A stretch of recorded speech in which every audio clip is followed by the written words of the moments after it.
বকুলবাগান সর্বজনীন দুর্গোৎসব এই পুজো এবছর ৯৮তে পা দিল। পুজোর থিম বিম্ব, শিল্পী অদিতি চক্রবর্তী।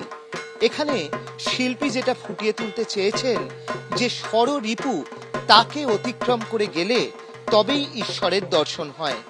এখানে মণ্ডপ জুড়ে বিভিন্ন ইমোশনের ছবি, মানুষের বিভিন্ন অনুভূতির ছবি, রাগ, দুঃখ, শোক, অভিমান, সেইগুলো কিন্তু বিভিন্ন অবয়বে ফুটে উঠেছে।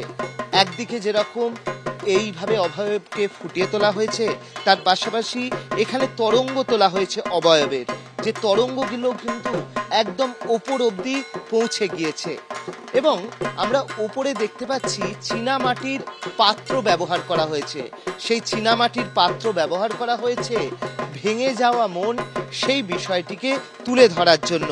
আর এই ধরনের মণ্ডপ ভাবনা, তার সঙ্গে সাজুজ্য রেখে প্রতিমা, এই সব কারণেই তারা পেয়ে যাচ্ছেন এবিপি আনন্দের শারদ আনন্দ সম্মান 2025-এর বিশেষ সম্মান।